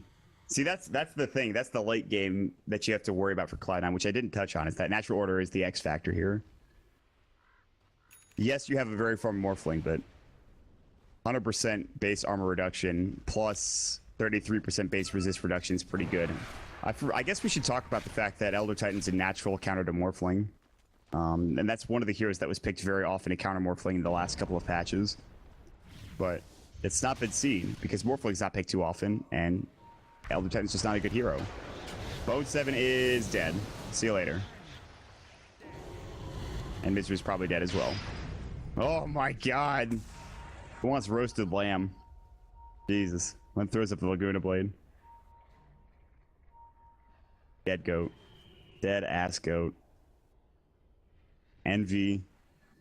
And Fatsa can only look on helplessly as they're still in the bottom lane, the bottom jungle. They just lose 2 heroes. Roar's gonna go in onto Hanskin, assassinate. Hanskin's just gonna fall. Replicate in. Fatsa teams out smartly though. Waveform, Ice Blast, all off the mark. Nice. Ethereal Blade onto a Necro Illusion, or a Necro unit rather.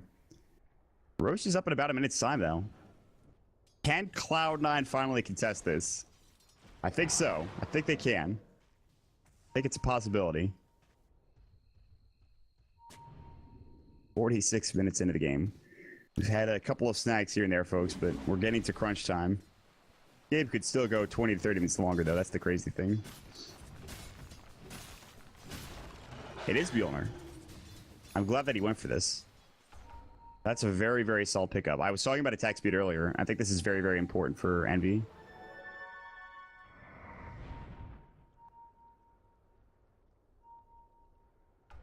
The Mjolnir, and plus the damage it's going to provide as well. There's only one BKB, I think, at the side of NiP. I might be wrong about that. No, actually, Limp has his as well. I remember seeing it multiple times. Speaking of BKB charges, where are they at now? You look at Era, he's at 7 seconds, so still not bad for Limp. He's sitting at about 8.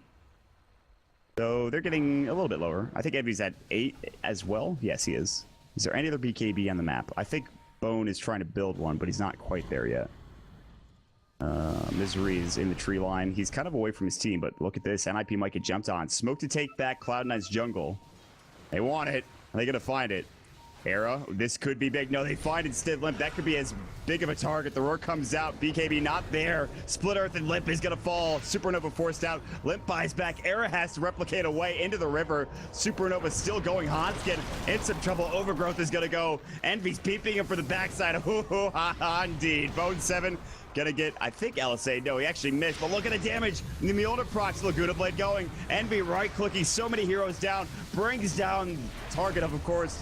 Jonas is gonna fall, but Era manning up. Envy's about to fall, but he gets the kill on Era. 4 dead on the side of NiP. It's about to be a 5th. Seal Kid will go down. And Cloud9, 5-man wipe NiP. Envy doing so much goddamn damage is ridiculous. Not a great fight for NiP to take. They weren't in position. Limp had to buy back, get into the fight. He was a bit too late. Jonas had taken too much damage after the Supernova. They're going to buy back. They're going to try to contest Roche. They know that Envy is down. They might be able to take this too. And Envy, he maybe should think about buying back here. Because I think alone, Morphling might be able to take this. But no. They're thinking about it. Instead, they'll stay towards their ancient stack. They don't want to go for anything too hastily. That's a lot of freaking damage. That Mjolnir was doing work in that fight. It's a very solid choice. Misery gets a lot of farm from that engagement as well. That I wish I saw the net or the team fight recap. I wanted to see how much golden Cloud9 got, but it's going to jump up to about 2,500 still for NiP. Back and forth we go. This game shows no signs of stopping. Bo1 finally finishes up his BKB. That's a very important item, and I don't know if NiP can deal with it. They've been Lagunaing Envy the entire time, and it's just not enough damage to kill him. I mean, 950 pure damage is a lot, but he has 2.7k health. That is an absurd amount when you think about it, for a sniper anyway. Into the Roche pit they go. Limp's back up in 5. Is it time to contest? Look at the smoke tank coming out. NiP looking to try to fight this. Sunray's gonna go. Look at the damage out of Bo1. They'll back away. Shiva's Guard gonna fly in as well. He misses the Shivas. Waveform in. Hex up. Now Fatsa gonna blink away. BKB gonna go. Lincoln's is popped. Bo1 walks in. Jumps in. They blow up Limp. Now there's the Ethereal Blade. Lincoln Sphere popped up. Can they get this kill? The Diffuser Blade. Era has to wait for him away, but Era's in trouble. Era's about to fall. Can Bo1 solo him? In the meantime, a nice overgrowth. Envy right-clicking onto Limp. Era's still living. They get the kill on Lip. Seal Kid stunned up as well. Ha's gonna go to try to TP out. He will make it away. Era actually brings down Bo1 to the backside in that man fight, which I turned away from, but still 3 down on the side of NiP. Cloud9. They say this is their Roche. We're taking this damn thing. Who gets the Aegis? Who gets the cheese? Envy, I don't think he drops his Mask of Madness here. And looks like No-Tail and Misery will be acquiring the Aegis to cheese between the two of them. And they get another gem. Jonas' gem is now been taken back.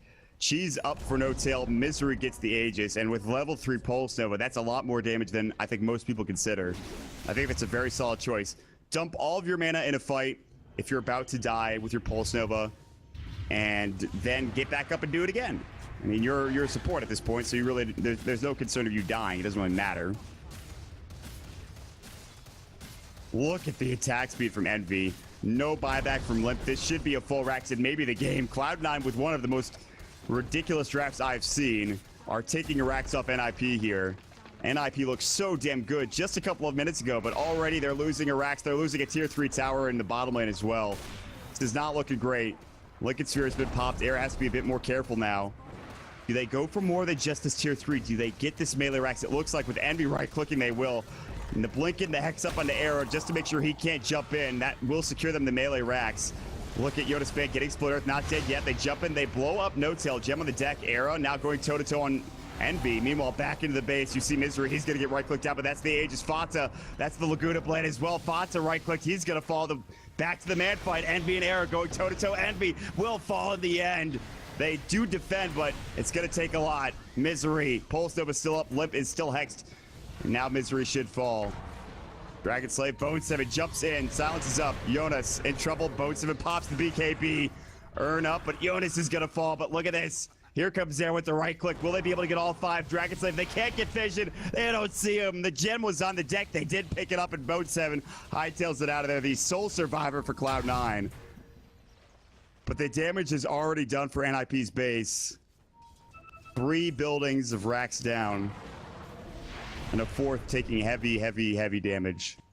The range Rax not able to regen up. Although they do have a Treant Protector. He'll living armor it up, but it'll take some time.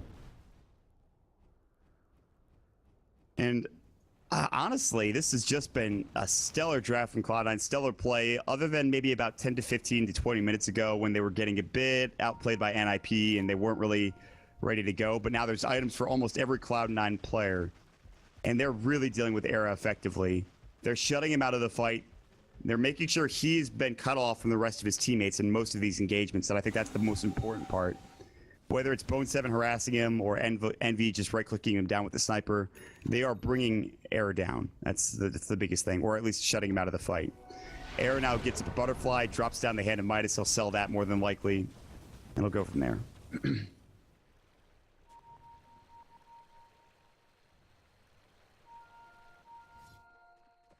It's not done for NiP yet, but they've got a long road to walk. The ultimate orb for the Riki. What's he going for? That's an interesting choice. Bata. Can he break the Lincolns? Yeah, he'll try. BKB does get off for Era. There's the Earth Splitter going through as well. Bots in coming from Jonas, though. BKB was forced. Overgrowth going to come through. Fox is going to BKB. No-Tail isn't going to be so lucky. He's going to get forced out. Sunray going. Misery is disconnected, I think, and dead. He was just standing there. I have to imagine he got DC'd. I would hope so. It's just like, no, guys, go to the bathroom. Don't fight. I hope that wasn't the case. That actually is pretty big. He has no buyback. That's pretty damn big, in fact. But here comes Envy. Throws up the shrapnel. This could be bad. Refresher now done coming out from the Lina. Oh, the flashy plays coming out from the redhead. Bo1 is going to back away the Mask of Madness. He wants to get out as quickly as possible. They do force Hanskin back, but also no Aghanim Scepter for the Treant Protector. I knew it. I knew it was a DC. This might be the go time here for NiP. This is Misery is very farmed.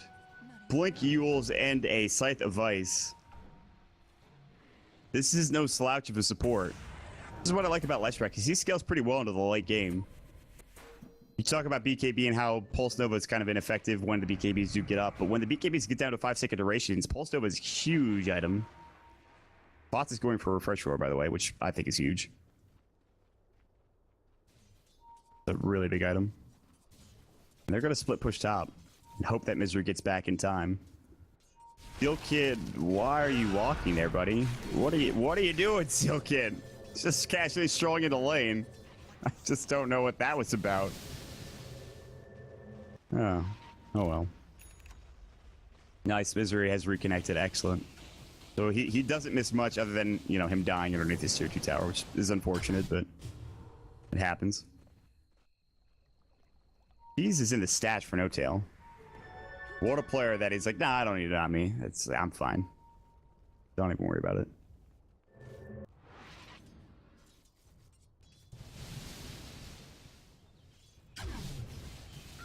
Game has somehow gone 56 minutes. Longer if you count all the disconnects and pauses we've had.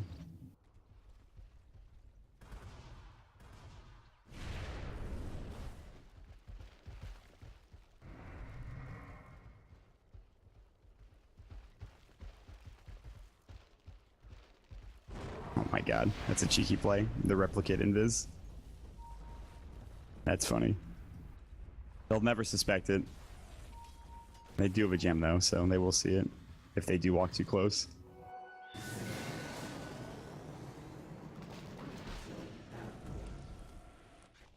Jonas is sitting at an ultimate orb as well, which I would imagine to be a scythe, but so many items this game, man. You get 57 minutes in and everybody has items. Who's the lowest in net worth? Treant Protector has 4k.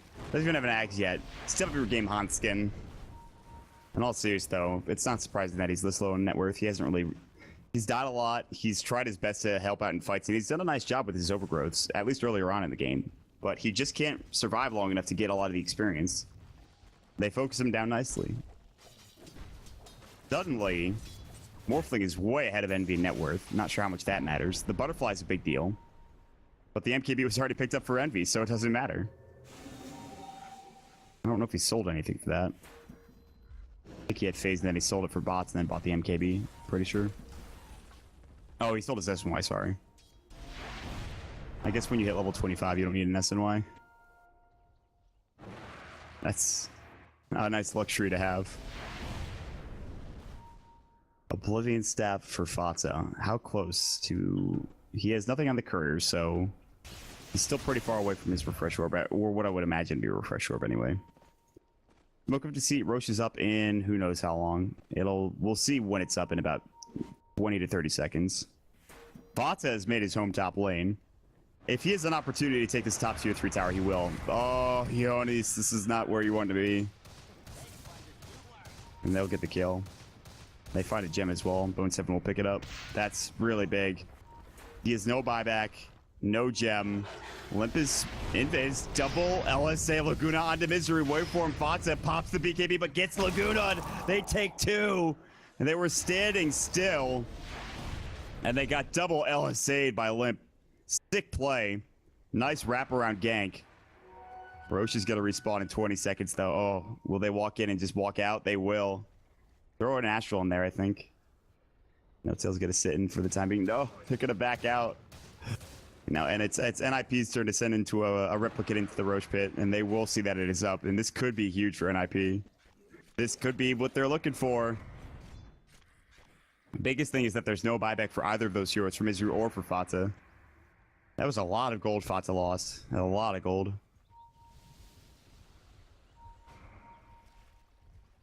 4.3 for Limp. He's also very high up in net worth. You have to wonder what he goes for next. He just might... The Refresher's good for a couple of reasons. Double Laguna, double BKB, pretty significant. That's actually so important for them.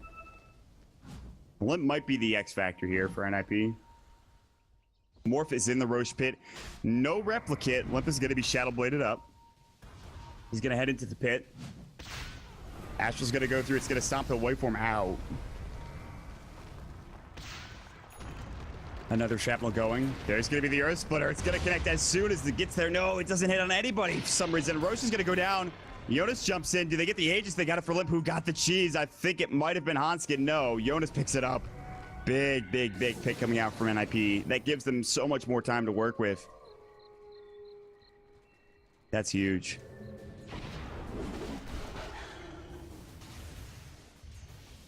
That might be one of the most important plays that NiP could have made this game. An Aegis on Limp. What did he get rid of? The Euls. Ah, that's interesting. Did he put it on the courier? He did. Okay, he didn't sell. I think that's the most important thing. He's not selling the Euls. Making sure you have that for future fights is very important. At least in my opinion.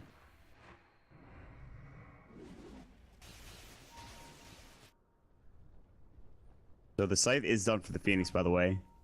All right, let me just rack my brain here. Envy's BKB is down to how long? 5 seconds. So, really, what's going to happen here? If Envy gets hexed up, they're going to be in some trouble. NiP, if any of them get hexed up before they get their BKBs off, they're going to be in trouble. Comes down to initiation, I think. And Era could just go and right-click like crazy because he has 315 plus 64 damage. He's a butterfly. He's a Ethereal Blade. He has 2,000 HP and 39 armor. I mean, because there is the natural order, he's not unkillable, but the guy is difficult to deal with. They've done a really good job so far. Limp is going in deep. Misery spotted him out. Uh-oh, Misery's kind of alone, though. Shadow Blade. Stomp's gonna go. Misery needs to get a split earth here. Will he catch it? He didn't get Limp. He doesn't see him. They don't see him. The Earth Splitter will connect into Era. Ethereal Blade goes. Misery actually disjoints it with a blink, but then gets Laguna at the end. That was such a weird play, but I guess space created, kind of. Limp will TP back mid. Envy's gonna go on to Limp right now. Envy really wants to get this Aegis, and Limp might lose it. The right click coming in. Limp's getting low. He's gonna fall. That's the Aegis down, but just the Aegis. Bo1 popped the BKB for that as well. Fox is gonna jump in. He's gonna look for a hex. He's gonna find it. Roar might come out momentarily. It will. Limp, does he have buyback? Absolutely. Sass said it's gonna go through. He's gonna refresh. Laguna Blade's gonna go. Bo1 not falling. They will get Limp. He'll buy back. They're in the base. Seal Kid's getting low. He'll fall. He doesn't have buyback. Envy tried to TP out. He should actually maybe just fight. No. They back away. They lose Bo1. They force out the buyback from Limp. That's important. They do drop the gem that was on Bo1, but they have extras to spare. And they'll back away. And now we've gotten to the point 62 minutes into the game where Hanskin now has Eyes of the Forest. He can start laying him down. And that might be another X factor. Era trying to speed his way out of there, and Will with waveform, he'll just jaunt away. Teams that are down 3 buildings of Rex 55 minutes and 6.83 have a 25% win rate. The patch before was only 9.5%. That is something to behold.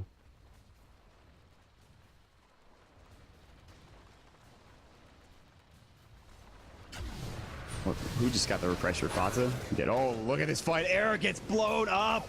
Era gets destroyed. That was ridiculous. I saw him just get jumped on, then he died almost instantly.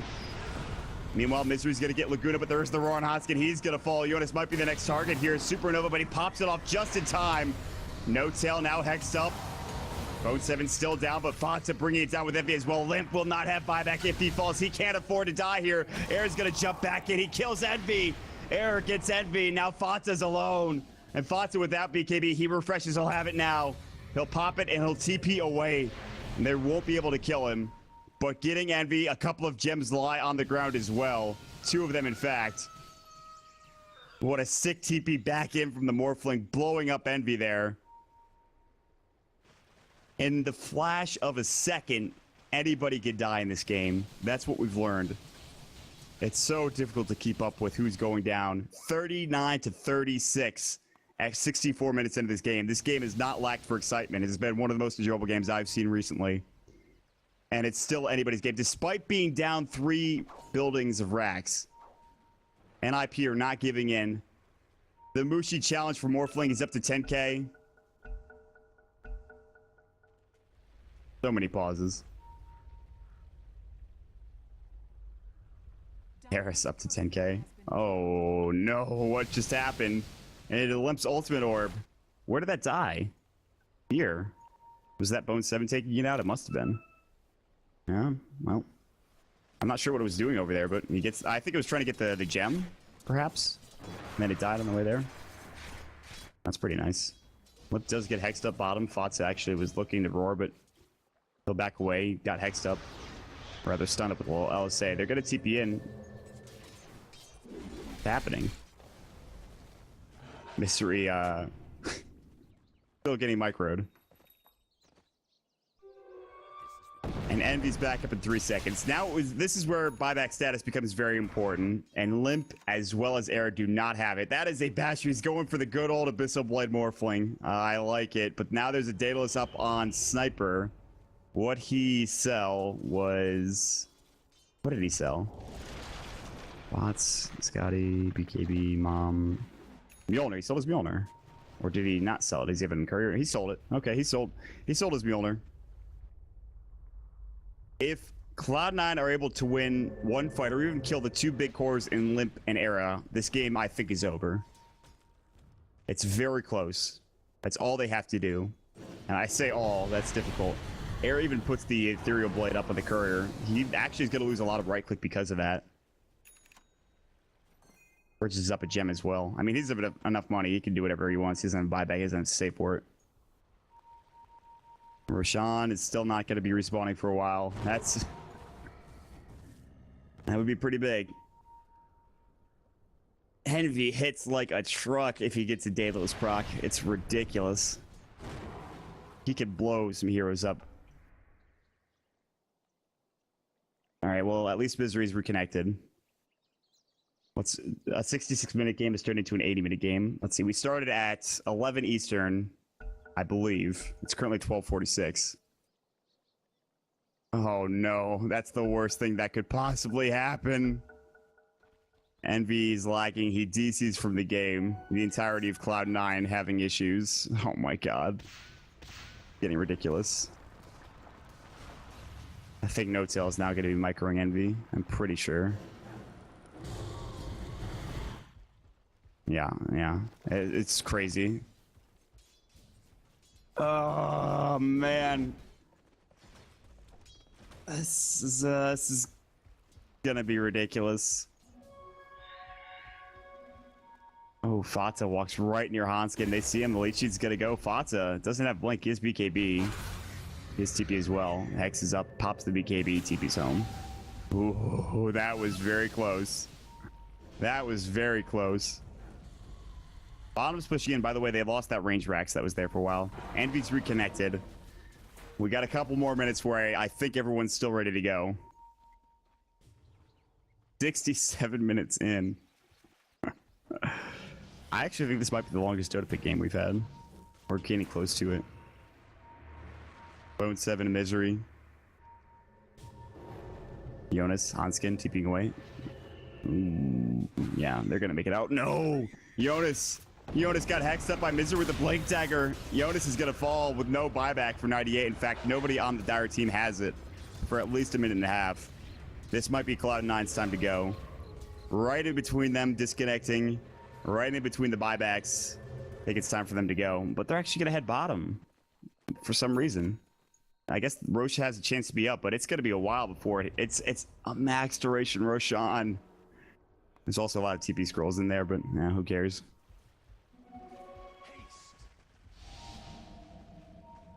This is where we get to crunch time, man.